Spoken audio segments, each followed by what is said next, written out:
Proses pembelajaran daring kelas 4 SD swasta HKBP Batu 4 Wali kelas Evi Juliana Mani.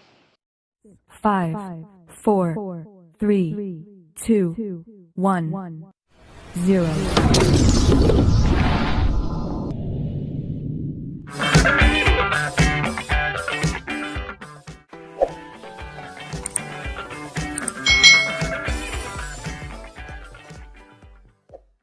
Kita masih belajar di tema 6, cita-citaku, subtema 1, aku dan cita-citaku, pembelajaran yang keempat. Mari adik-adik kita belajar dengan penuh semangat ya. Perhatikan gambar berikut ini. Nah, apa yang dapat kamu ceritakan dari gambar tersebut? Ya, kamu dapat memiliki lebih dari satu cita-cita. Nah, cita-citamu pun tidak harus berupa profesi tertentu. Cita-cita seseorang merupakan impian yang ingin dicapai karena ia memiliki minat dan kesukaan. Nah, minat dan kesukaanmu terhadap bidang tertentu dapat membantumu untuk meraih cita-cita. Contohnya di sini Siti membayangkan cita-citanya itu ingin menjadi penari. Nah, itu kan penari berasal dari bidang tertentu nih adik-adik. Kalian juga bisa memiliki cita-cita lebih dari satu loh ya. Nah, kalian bisa mengembangkan minat, kesukaan kalian, bakat kalian menjadi sebuah cita-cita. Siti ingin menjadi peneliti di bidang tumbuhan. Ia suka berkebun. Halaman rumahnya itu ditumbuhi berbagai tanaman. Siti juga suka membaca buku tentang tumbuhan. Bagaimana dengan kegiatan kalian di rumah adik-adik? Nah, sekarang ada beberapa pertanyaan yang harus kalian jawab nih. Apakah cita-cita atau impianmu? Coba adik-adik sebutkan, apa cita-cita kalian? Kalau Kak Citra contohnya cita-citanya dari kecil ingin menjadi guru ya. Lalu kegiatan apa saja yang kamu suka lakukan di rumah? Untuk meraih cita-cita itu apa sih kegiatan yang sering kamu lakukan? Contohnya kalau Kak Citra ingin menjadi guru, Kak Citra sering membaca buku ya, rajin membaca buku, misalnya seperti itu. Kegiatan apa sajakah yang kamu sukai di sekolah? Nah, mungkin apakah kegiatan waktu pelajaran atau kegiatan olahraga? Nah, kegiatan itu tuh yang berhubungan dengan cita-cita kalian. Kegiatan apa yang menurutmu paling sulit dilakukan? Contohnya kalau dari Kak Citra sebagai seorang guru ya, cita-citanya ingin menjadi guru, kegiatan yang paling sulit dilakukan waktu itu adalah belajar misalnya matematika. Nah, itu mungkin kesulitannya, seperti itu. Jelaskan kegiatan apa sih yang dapat membantumu untuk meraih cita-cita. Nah, contohnya kalau kegiatan Kak Citra ya, dari belajar, membaca, seperti itu, menulis. Karena untuk menjadi guru kan diperlukan pengetahuan ya, kalau menerangkan harus ada tulisan, misalnya seperti itu. Nah, adik-adik, cari tahulah mengenai kegiatan-kegiatan yang disukai dan kegiatan yang sulit dilakukan oleh temanmu. Adik-adik bisa nih melakukan tanya jawab dengan teman kalian. Nah, sebelum melakukan tanya jawab, kalian membuat pertanyaan-pertanyaan yang akan membantu kalian menemukan informasi yang diperlukan. Contoh pertanyaan untuk mencari tahu tentang kegiatan yang disukai dan yang sulit dilakukan teman adalah sebagai berikut ini. Contohnya misalnya pertanyaannya adalah, apakah kegiatan yang kamu sukai? Mengapa kamu menyukai kegiatan itu? Apakah kegiatan penting yang sulit kamu lakukan? Mengapa kegiatan itu sulit bagimu? Pekerjaan apakah yang kamu cita-citakan dan lain sebagainya. Jadi kalian membuat dulu daftar pertanyaan, lalu kalian belajar mewawancarai teman kalian tentang cita-citanya, kegiatan yang disukai dan kesulitannya untuk meraih cita-cita itu apa saja. Jadi coba ya adik-adik ya, kalian tanyakan kepada teman-teman kalian. Nah, ada banyak sekali jenis kegiatan yang dapat kamu lakukan. Semuanya itu memiliki manfaat untuk mencapai cita-citamu. Oleh karenanya, kamu harus terus berusaha mengatasi mengatasi kesulitan-kesulitan dalam melakukan kegiatan yang bermanfaat tersebut. Jadi adik-adik, untuk meraih cita-cita kita itu tidak gampang ya, pasti mengalami kesulitan. Ada banyak kisah tentang orang-orang yang meraih mimpi besarnya itu dengan menghadapi kegagalan terlebih dahulu. Jadi orang berhasil itu pasti pernah mengalami yang namanya kegagalan adik-adik. Nah, di sini kita belajar ya salah satu sosok pembasket internasional namanya Michael Jordan ya. Nah, ini pemain basket dunia. Nah, ini adik-adik, saat duduk di bangku SMA, Michael Jordan ini pernah gagal masuk ke tim basket sekolahnya. Ia dianggap tidak cukup tinggi untuk memenuhi persyaratan masuk tim kebanggaannya.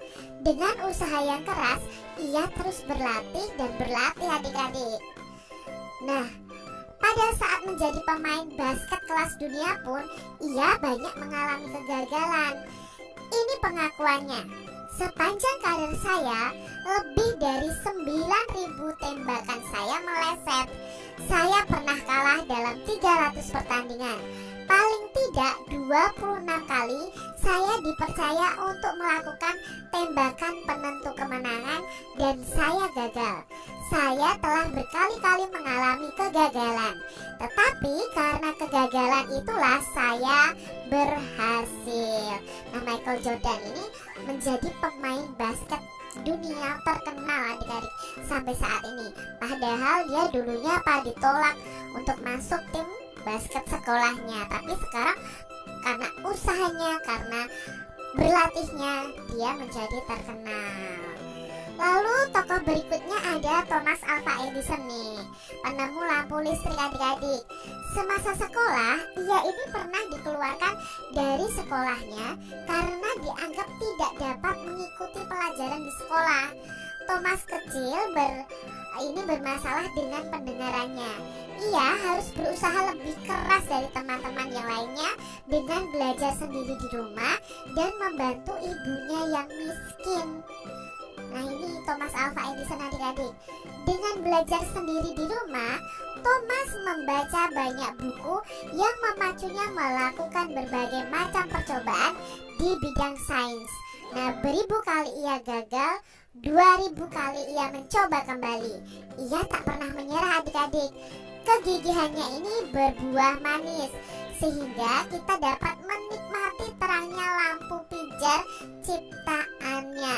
Dapatkah kamu bayangkan jika ia menyerah saat itu? Kalau sampai Thomas ini menyerah adik-adik, mungkin sampai sekarang kita tidak akan mengenal adanya lampu adik-adik ya, karena dia adalah penemu lampu. Jadi walaupun mengalami kegagalan di dalam masa kecilnya, tapi Thomas ini tidak menyerah. Ya, dia pantang menyerah, dia berusaha, rajin membaca, akhirnya dia menjadi ilmuwan yang terkenal. Nah, Thomas menceritakan rahasia keberhasilannya. Jika saya ditanya, apakah yang dapat membuat seseorang berhasil dalam hidupnya? Jawaban saya sama. Orang itu harus terus menambah kegagalannya. Jika kamu takut gagal, kamu tidak akan berani mencoba dan berusaha. Diambil dari www.life.com. Nah, ini ya informasi tentang orang-orang yang awalnya kelihatannya gagal tapi mau berusaha dan akhirnya berhasil. Nah, apakah mimpi Michael Jordan dan Thomas Alva Edison ini? Nah, mimpinya kalau Michael Jordan ya ingin menjadi pembasket kelas dunia. Thomas Alva Edison ini juga ingin menjadi penemu lampu listrik adik-adik. Kegiatan apa saja yang senang dilakukan oleh keduanya? Nah, keduanya ini apa? Senang berusaha keras, belajar, dan berlatih untuk meraih cita-citanya. Tantangan apa sih yang dihadapi Michael Jordan dan Thomas Alva Edison untuk meraih mimpinya? Nah, tantangannya apa? Misalnya di sini Michael Jordan itu tantangannya waktu SMA pernah gagal masuk tim basket sekolahnya karena dianggap tidak cukup tinggi ya, tidak memenuhi persyaratan. Sedangkan Thomas kecil ini bermasalah dengan pendengarannya sehingga berusaha lebih keras dari teman-temannya. Dia harus belajar sendiri, apalagi dia ini orang miskin, bukan dari orang yang kaya. Adik-adik, ini adalah tantangan yang dihadapi oleh Michael Jordan dan Thomas Alva Edison. Nah, sekarang bagaimana sih cara mereka menghadapi kegagalannya? Nah, mereka menghadapi kegagalannya itu dengan bekerja keras dan berusaha untuk berlatih, belajar, dan mencoba dan terus mencoba sehingga meraih kesuksesan. Tantangan apa saja yang akan kamu hadapi untuk meraih impianmu nih adik-adik? Tentunya kalian punya impian, punya cita-cita. Mungkin tantangannya berbeda-beda satu dengan yang lain. Mungkin ya banyak ilmu yang harus dipelajari. Itu salah satu tantangan yang menjadi beban, bukan beban ya, menjadi tanggungan kita untuk meraih mimpi kita, seperti itu. Bagaimana kamu akan menghadapi tantangan tersebut? Misalnya ya, tantangan tersebut itu tentang materi yang terlalu banyak. Misalnya guru itu harus menguasai materi, misalnya seperti itu. Lah ya, apa yang harus kalian hadapi? Bagaimana caranya untuk menghadapi tantangan tersebut? Ya, dengan bersabar, terus mencoba, belajar dengan tekun. Kalau kalian ingin menjadi atlet, misalnya atlet olahraga seperti Michael Jordan tadi, ya harus banyak berlatih, seperti itu. Nah, adik-adik, terkadang di sini ya ada percakapan Benny dan Udin. Terkadang saya malu jika berbicara di depan orang banyak. Bagaimana saya bisa menjadi guru yang baik? Ini kata Udin ya adik-adik. Semuanya perlu dilatih, Din. Aku pun demikian. Aku harus terus berlatih agar bisa menjadi olahragawan yang hebat. Meskipun badanku kecil, nyaliku tidak kecil, Din. Yuk kita saling memberi semangat untuk mencapai cita-cita kita. Kata Udin nih adik-adik, memberi semangat. Kata Benny memberi semangat kepada Udin. Nah adik-adik, Benny yang berbadan kecil sangatlah gesit dan tangkasnya adik-adik. Sedangkan Dayu yang gemulai itu pandai menari. Lalu lihatlah Siti yang lincah, sungguh sigap gerakannya. Lani yang senang berolahraga pun sangat bugar. Kenampakan luar mereka sangatlah beragam, namun semuanya memberikan manfaat. Negara Indonesia ini terletak di titik persilangan antara berbagai bangsa. Itu menyebabkan beragamnya ras yang ada di Indonesia. Nah, ras ini berkaitan dengan ciri-ciri fisik atau ciri tubuh. Setiap suku di Indonesia itu mempunyai ciri fisik yang berbeda. Contohnya masyarakat yang tinggal di Pulau Papua nih adik-adik dan Pulau Aru merupakan satu kelompok ras yang berbeda dengan kelompok lainnya. Ini adalah suku Papua adik-adik. Nah, kelompok masyarakat Sakai dari Riau, suku Kubu dari Sumatera Selatan ya. Lalu suku Tomuna dari Pulau Muna, masyarakat Enggano di Bengkulu dan masyarakat Mentawai itu memiliki kemiripan satu dengan yang lainnya. Nah, adik-adik nanti bisa cari ya gambar suku Kubu, suku Tomuna ya, masyarakat Enggano, masyarakat Mentawai, seperti itu. Nah, masyarakat Batak, Toraja, dan Dayak ada dalam kelompok ras tersendiri. Demikian juga dengan kelompok masyarakat Madura, Jawa, dan Bali juga memiliki ciri fisik yang hampir serupa. Bersumber dari www.guruips.com. Nah adik-adik, bagaimana keragaman orang-orang yang ada di sekitarmu? Adakah ciri fisik berdasarkan suku asal yang membedakannya? Ini contohnya di daerah sekitar Kak Citra itu keragaman orangnya itu macam-macam adik-adik, karena berasal dari suku yang berbeda-beda. Nah kalau bisa kita amati keragaman tersebut dari ciri fisiknya, ciri tubuhnya itu bisa berupa warna kulit dan perawakannya.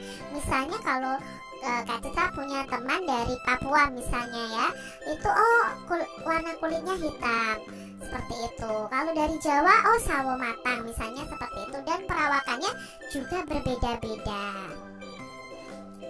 Apakah manfaat mengetahui keragaman ras dan ciri fisik suku-suku yang ada di Indonesia. Mengapa sih kita harus belajar tentang keragaman ras dan ciri fisik suku yang ada di Indonesia?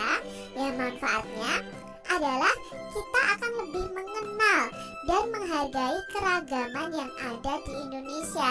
Bukan malah menjadi bahan ejekan adik-adik. Ini menjadi keragaman yang luar biasa, kekayaan yang luar biasa dari bangsa Indonesia. Lalu, apakah manfaat mengetahui keragaman ras dan ciri fisik masyarakat di sekitar kita? Nah, yaitu tadi, kalau kita mengetahui keragaman ras dan ciri fisik dari masyarakat di sekitar kita, kita itu bisa bergaul dengan masyarakat di sekitar kita itu dengan baik, tanpa memandang suku ya, tanpa melihat warna kulit mereka. Kita bisa bergaul dengan baik dengan mereka semuanya. Nah, adik-adik, keragaman orang-orang yang ada di sekitar saya itu sangat beragam karena berasal dari suku yang berbeda. Keragaman tersebut bisa berupa warna kulit dan perawakan. Dengan mengetahui keragaman yang ada, maka kita mendapatkan beberapa manfaat. Nah, manfaatnya apa? Ya, kita lebih mengenal dan menghargai keragaman yang ada di Indonesia. Lalu kita bisa bergaul dengan masyarakat di sekitar kita dengan baik. Perbedaan ciri fisik antar ras dan suku bangsa ini memperkaya keragaman masyarakat Indonesia. Nah, keragaman yang menguatkan satu dengan yang lain sebagai bangsa Indonesia yang berbesar hati, hidup rukun dalam perbedaan. Keunikan tersebut bisa disampaikan pada sebuah puisi nih adik-adik. Nah, di sini ada puisi yang berjudul Tanah Airku, Tanah yang Beragam karya D. Karitas. Mari kita baca bersama-sama. Kamu menyebut dirimu orang Toraja. Dia menyebut dirinya orang Papua. Aku menyebut diriku orang Madura. Kami menyebut diri kami orang Indonesia. Kamu bersyukur dilahirkan di tanah raja. Dia berterima kasih bergelar mutiara hitam. Aku bangga disebut sebagai punggawa. Kami bersujud dikenal sebagai Nusantara. Tanah airku, tanah titipan para dewa. Tanah airku, tanah pusaka. Tanah airku, tanah yang beragam. Segalanya ada untuk manusia Indonesia. Mari kita rawat Ibu Pertiwi ini. Mari kita sayangi jagat Nusantara ini. Mari kita pelihara pusaka ini demi kita, bangsa Indonesia. Nah, itu tadi adik-adik puisi dengan judul Tanah Airku, Tanah yang Beragam karya D. Karitas. Nah, pada setiap bait puisi itu ada maknanya adik-adik. Jadi ada inti dari setiap bait. Adik-adik tentunya masih ingat pada pembelajaran sebelumnya bahwa puisi itu terdiri dari beberapa bait. Satu baitnya itu biasanya ada 4 baris. Nah, di sini di bait pertama ini kira-kira itu maknanya apa sih dari bait pertama ini? Nah, makna dari bait pertama ini adalah bangsa Indonesia itu terdiri dari berbagai macam suku. Di sini disebutkan bahwa kamu orang Toraja, dia orang Papua, aku orang Madura, tapi kami menyebut diri kami orang Indonesia. Nah, itu artinya ya bangsa Indonesia itu terdiri dari berbagai macam suku. Misalnya Toraja, Papua, Madura, dan lain sebagainya. Walaupun berbeda-beda suku, tetapi tetap sebagai bangsa Indonesia atau sebagai orang Indonesia. Itu makna puisi di bait pertama. Lalu makna puisi di bait kedua, nah ini ya, ini ini maknanya apa? Nah, maknanya adalah masing-masing suku itu harus bangga dengan identitas kesukuannya, dan semua suku itu pada akhirnya itu dikenal sebagai bangsa Indonesia. Itu makna dari bait kedua. Nah, pada bait ketiga adik-adik ya, di sini apa sih maknanya? Nah, negeri Indonesia ini memiliki kekayaan alam dan budaya yang beragam. Nah, keragaman tersebut semata-mata untuk kesejahteraan bangsa Indonesia. Semua yang ada di Indonesia ini adalah pemberian Tuhan ya. Semuanya untuk manusia Indonesia. Lalu apa makna dari bait keempat nih adik-adik? Nah, dari bait keempat ini seluruh warga negara Indonesia itu berkewajiban menjaga, merawat, menyayangi, memelihara negara kita, negeri kita Indonesia ini. Nah, itu tadi ya makna dari bait 1 sampai bait 4. Nah, makna puisi secara keseluruhan dari puisi tadi adalah bangsa Indonesia itu terdiri dari berbagai macam suku ya, dari Toraja, Papua, Madura dan lain sebagainya. Walaupun berbeda suku, tetapi kita tetap sebagai bangsa Indonesia. Masing-masing suku harus bangga dengan identitas kesukuannya ya. Namun pada akhirnya tetap dikenal sebagai bangsa Indonesia. Negara Indonesia ini memiliki kekayaan alam dan budaya yang beragam. Nah, keragaman tersebut semata-mata untuk kesejahteraan bangsa Indonesia. Jadi, seluruh warga negara Indonesia berkewajiban merawat, menjaga, dan memelihara negara kita, negeri Indonesia. Seperti itu ya adik-adik ya. Keragaman di Indonesia tidak melulu tentang budaya dan tradisinya. Ada keragaman alam juga mengakibatkan beragamnya sumber daya alam yang ada. Salah satu sumber daya alam yang tidak terbarukan adalah sumber daya berupa pertambangan. Nah, bahan yang ditambang adalah berbagai jenis mineral dan logam seperti emas, timah, nikel, batu bara, dan bauksit. Adik-adik, pada pembelajaran sebelumnya kita sudah mengenal bahwa sumber daya alam itu ada dua, yaitu sumber daya alam yang dapat diperbaharui dan sumber daya alam yang tidak dapat diperbaharui atau tidak terbarukan. Dan di sini kita akan belajar tentang sumber daya alam. Sumber daya alam dikelompokkan menjadi dua ya, seperti yang Kak Citra sebutkan tadi. Sumber daya alam yang dapat diperbaharui dan yang tidak dapat diperbaharui. Sumber daya alam yang dapat diperbaharui yaitu sumber daya alam yang dapat digunakan berulang-ulang kali dan dapat dilestarikan.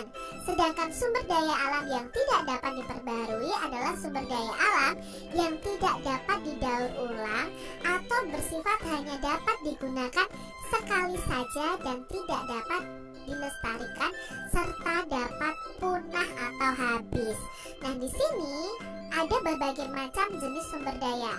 Yang pertama, jenis sumber daya alam yang dapat diperbarui, contohnya ada tumbuhan, hewan, air, tanah, dan sinar matahari. Nah, pemanfaatannya apa? Misalnya tumbuhan itu dimanfaatkan untuk sumber makanan, menjadi keseimbangan ekosistem karena dibutuhkan oleh semua makhluk hidup. Lalu hewan itu bisa dimanfaatkan untuk menjadi bahan makanan dan bisa diambil tenaganya. Air ini termasuk sumber daya alam yang dapat diperbarui juga karena mengalami namanya siklus air. Nah, ini bisa dimanfaatkan untuk kebutuhan manusia dan irigasi. Makanya air ini tidak akan pernah habis dari bumi kita adik-adik. Berikutnya ada tanah. Nah, tanah ini dimanfaatkan untuk tempat tinggal dan lahan pertanian. Sinar matahari itu termasuk sumber daya alam yang juga dapat diperbarui. Nah, bisa untuk sumber energi listrik, proses pembuatan makanan pada tumbuhan. Ini contoh-contoh sumber daya alam yang dapat diperbarui. Sedangkan contoh untuk sumber daya alam yang tidak dapat diperbaharui itu ada minyak bumi, ada batu bara, gas alam, aluminium, gipsum, tadi ya ada emas, nikel, terus ada bauksit, batu bara ya, lalu ada tembaga, aluminium, banyak sekali barang-barang tambang itu masuk dalam sumber daya alam yang tidak dapat diperbarui karena sekali pakai bisa langsung habis. Contohnya di sini minyak bumi. Nah, minyak bumi itu digunakan sebagai bahan bakar kendaraan. Itu kalau kita pakai kan sekali pakai langsung habis adik-adik ya. Lalu batu bara itu digunakan sebagai bahan bakar pada pembangkit listrik tenaga uap. Gas alam ya, ini bisa dimanfaatkan untuk meningkatkan taraf ekonomi masyarakat sekitar. Contohnya gas alam itu bisa diubah menjadi gas LPG itu adik-adik. Lalu aluminium itu digunakan untuk membuat alat-alat rumah tangga seperti panci ya dan lain sebagainya. Bisa juga menjadi bahan bangunan. Lalu gipsum, nah gipsum ini termasuk barang tambang yang bisa diolah menjadi obat-obatan, produk kecantikan, sampai material bangunan. Ini contoh-contoh sumber daya alam yang tidak dapat diperbarui.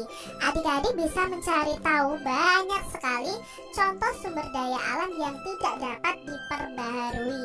Kalian bisa mencari manfaatnya juga. Demikian tadi adik-adik pembahasan kita di tema 6 subtema 1 pembelajaran yang keempat.